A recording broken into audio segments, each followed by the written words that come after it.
Nós vamos falar um pouquinho sobre tratamento íntimo feminino. O que se pode fazer, não só na questão estética, mas funcional, na parte íntima feminina. E ninguém melhor do que a doutora Fabiane Gama, que é ginecologista, atende aqui na Clínica Aleijado do Rio de Janeiro, na Clínica Aleijado de Porto Alegre, né? Isso. Tem diversos tipos de tratamentos. O que se pode ser feito hoje? O que se busca mais na parte íntima, Fabiane? Então, hoje com a ginecologia regenerativa, a gente visa muito em tratamentos de estímulo de colágeno para função, tanto para prevenção quanto para tratamento, e também a parte estética, né? Então, uma das maiores procuras são tanto para frouxidão, flacidez, tanto para tratamento quanto para prevenção, ressecamento vaginal, pacientes às vezes com dor na relação sexual e principalmente também uma queixa muito comum que é a perda de urina, então que a gente pode fazer tratamentos que previnem, né, tanto para prevenção quanto para tratar e ajudar a estimular o colágeno da região íntima. E na parte estética, assim, depois a gente falar da parte funcional, questão de lubrificação, enfim, a parte estética, o que a gente pode melhorar? Porque assim, tem a questão dos pelos, né, que a gente estava conversando, que a gente já faz há muitos anos na clínica, né, de não ter aquele pelo, de não ter aquela foliculite, de não ter aquele escurecimento da pós-inflamatória que tem dos tratamentos não laser, né, gilete, cera, que acaba escurecendo a parte íntima. E aí fazendo laser a gente consegue melhorar em todos os aspectos daquela pele, não só qualidade, textura, coloração, enfim, então isso que já se fazia.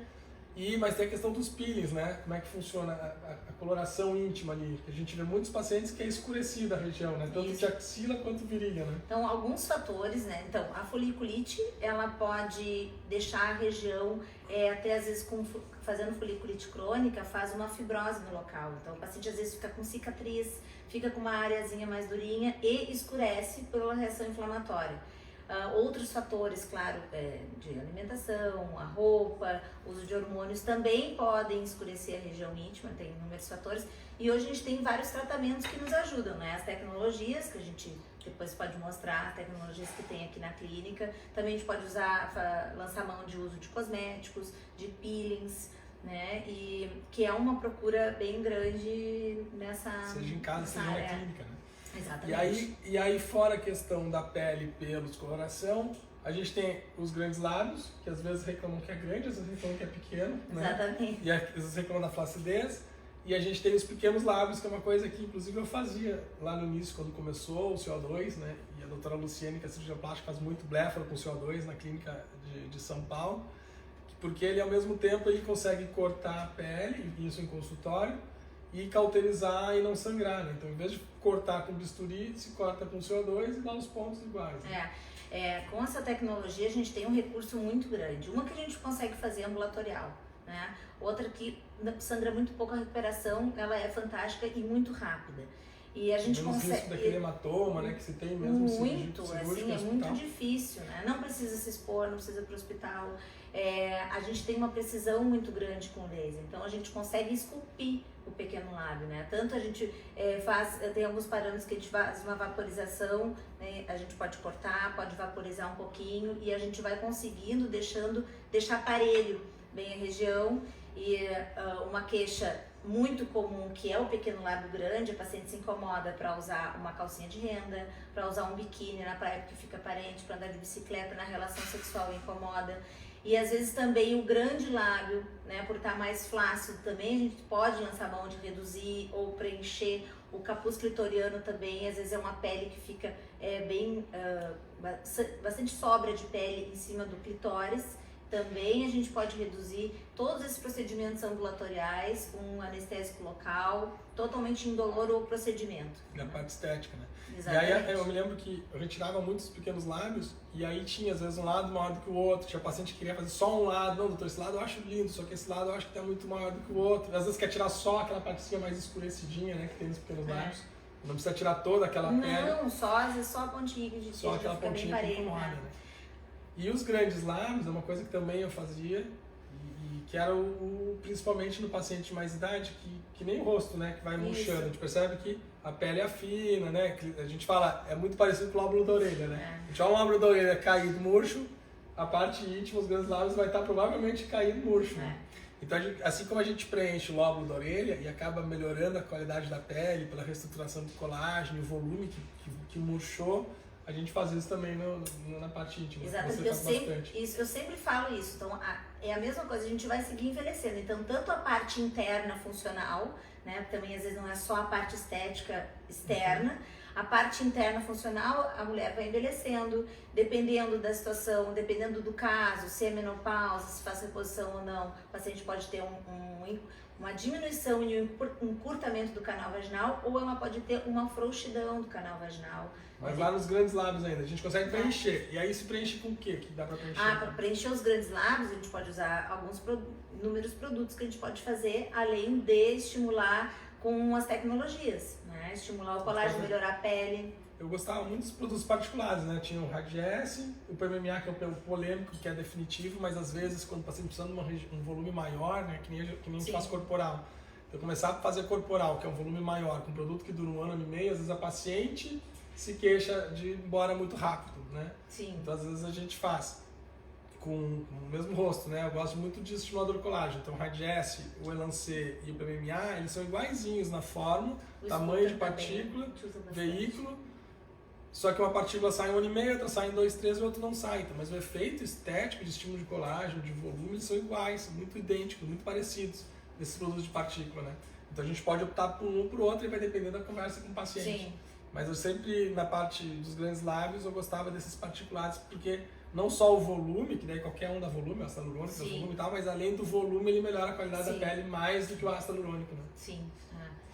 E o PMMA, né? E o PMMA, por ser definitivo, que a gente sabe que é polêmico, mas que é uma coisa que eu uso há muito tempo, a doutora também, né, já usou inclusive nela algumas coisas, as meninas que trabalham aqui, a gente usa com bastante cautela, desde que bem aplicado, pode até ser uma vantagem para o paciente. Para nós nunca é vantagem, né? Se for pensar, os absorvíveis e para a indústria, eles são melhores, porque faz o paciente voltar, mas quando bem aplicado, que nem eu tenho no meu queixo definitivo, a gente acha uma vantagem como paciente do que ficar toda hora preenchendo.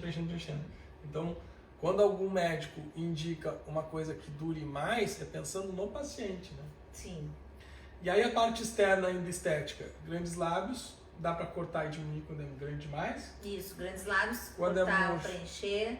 Quando é murcho a gente preenche. Os pequenos lábios, quando tem demais, ela retira. A coloração se trata. Cicatriz de epísio também. O que faltou? A cicatriz de epísio, capuz clitoriano. Capuz clitoriano, já falou. Excesso de pele. E ainda da parte estética. E quando o clitóris é hipertrofiado pelo uso hormonal? Então, aí... Porque é uma coisa que hoje, Rio de Janeiro, São Paulo, muitas pacientes usam muito hormônio e se queixam. Isso. Uma queixa Existem vários procedimentos para serem feitos também, ambulatorial dá para ser feito, outros tem que fazer em bloco cirúrgico, que conseguem reduzir, né, o tamanho do clitóris. Ou esconder ele, né? Fazer um sepultamento isso. ali, né? Mas aí já são outros procedimentos que também tem que ser conversados. Ou diminuir a parte hormonal, né? Os hormônios. Também. Ou mudar os hormônios, né? Ajustar, porque às vezes muito hormônio feminino aumenta muita testosterona e tem essa queixa, né? De pelo, de voz, de hipertrofia que é bem comum, né? Do clitoriano. E escurecimento. E geralmente também pacientes que fazem uso de determinados hormônios, a área íntima ela fica mais engurgitada, mais, eu diria assim, mais inchada. Né? Isso é ruim ou isso é bom? A parte estética, a parte estética às vezes a paciente não gosta, porque fica maior. E a sensibilidade? Com o uso do hormônio, com o uso do hormônio melhora a sensibilidade. Então, isso pode ser uma coisa não? Sim, mas aí e com o uso das tecnologias também, por estimular o colágeno local e por vascularizar, né, principalmente clitóris, a paciente melhora muito da sensibilidade. Né? Eu acho que a parte estética é isso. Aí depois tem a parte interna, né? Que a parte interna não cirúrgica, que é o que a doutora faz muito aqui, que envolve muito o uso de aparelhos. Depois a gente vai mostrar alguns dos aparelhos que a doutora utiliza ali. O que se faz, como é que é assim, a parte interna? A gente faz algum tipo de anestesia? Porque tem 2 tipos de laser, né? Tem o mais agressivo, que é o CO2, que é o que mesmo que a gente usa no rosto. E tem o ergo, que também é utilizado. Superficial, isso. E aí, tanto um quanto o outro, o paciente passa algum tipo de creme, não? Então, assim, ó, um canal vaginal o paciente não tem sensibilidade. Então, a gente vai passar anestésico só... Não tem sensibilidade. Não, na parede lateral, não. Não tô entendendo nada, não tô sabendo nada disso. Não vai ter dor. Então, a gente vai passar o anestésico... Tem que me reciclar? Não.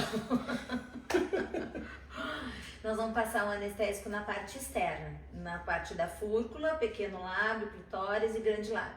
Então eu uso um anestésico tópico, porque é uma mucosa e absorve E rapidinho. dentro não vai nada. Tem certeza disso? Tem absoluta certeza que a paciente não tem dor. E aí ela faz o procedimento, que depois você vai explicar, e ela vai para casa. E quanto tempo sem relação? Geralmente eu recomendo uns 4 dias, 5 dias. Conforme ela tolerar. Exatamente, porque não tem problema nenhum, só que às vezes ela vai ficar muito sensível após o procedimento para ter relação imediata, né? Então, geralmente, a gente indica uns 4, 5 dias sem relação sexual. E quem é a paciente ideal de fazer o laser interno? E qual o intervalo entre uma sessão e outra? Já é intervalo a cada 30 dias, de 30 a 60 dias é um protocolo, né? E no mínimo 3 aplicações. Paciente ideal, ou por frouxidão, ou por perda de urina, ou por flacidez, e a paciente com ressecamento vaginal, né, que é uma grande procura, né? As pacientes que entram na menopausa, mesmo às vezes fazendo reposição, chega um período de vida que a paciente sente um ressecamento e às vezes encurtamento e diminui o canal vaginal. Independente da libido. Independente. Então, é claro que... Mas como é que vai saber quando é falta de libido, quando é que é ressecamento real? Não, porque a paciente sente o ressecamento. Geralmente, quando os pacientes não fazem reposição hormonal, ou dependendo da idade, mesmo fazendo reposição hormonal, ela pode ter o ressecamento e vai alterar o libido. Mas claro que uma coisa tem a ver com a outra devido à falta hormonal, né? Mas o libido, como a gente sabe, também é multifatorial. Então pode ela ter libido, que eu tenho uma queixa, que é uma queixa, exatamente, tem uma queixa muito comum. Eu tenho vontade, quando eu vou ter relação não consigo. Porque me dói, porque não tem lubrificação, parece que estou apertada, me machuca, faz fissura. Então isso é muito comum. E uma coisa que uma época se falava muito, e depois a gente meio que parou de escutar isso, que é a injeção de ácido hialurônico no ponto G. Como é que se faz isso? Porque eu me lembro que o ponto G, aí você que vai me explicar. O ponto G, na verdade, né, a gente tem um local específico, né? Mas é o mesmo para todas? É o mesmo para todas. Mentira. Mais ou menos na mesma localização. Então, o preenchimento que se fazia, na verdade, nada mais é para te aumentar, para te diminuir a distância entre o canal vaginal e as terminações clitorianas. Então, seria mais atrito ali na parede anterior, né? Exatamente, parede anterior. Entrando na parede anterior. Exatamente. Mas não tem como visualizar. Era mais ou menos aquela região. Mais ou menos aquela fazia região. Algumas injeções de ácido hialurônico ali, para dar mais relevinho, dar mais atrito. Mas hoje a gente não é um procedimento que é muito realizado, assim. Pelo menos eu não tenho costume de fazer. E dos aparelhos, eu acho que é isso, né? A parte interna é o principal. Das duas tecnologias, uma um pouquinho mais forte, uma um pouquinho mais fraca. Independente das duas, aí vai conversar com o paciente. Exatamente. Assim, todas as tecnologias hoje estão aí para nos ajudar. Então, tem umas que são melhor para a gente fazer clareamento, outras vão nos ajudar para estímulo de colágeno, outras, vamos supor, o laser de CO2 eu consigo fazer procedimento cirúrgico, já o Herb eu não consigo fazer procedimento cirúrgico. Todos vai ter um intuito de estímulo de colágeno, né? Então, e outra, depende muito também de cada caso, a gente vai optar pela tecnologia. Mas todos vamos chegar ao mesmo objetivo, né? Se não for cirúrgico, todos vão chegar ao mesmo objetivo, estimular o colágeno, estimular a lubrificação, reorganizar as fibras de colágeno. Outra queixa comum também é candidíase de repetição, né? Ainda agora no calor, verão, que é muito comum. Então o laser, tanto um quanto o outro, ele ajuda a normalizar o pH vaginal. Da pele, exatamente. Né? E diminui as candidíases de repetição.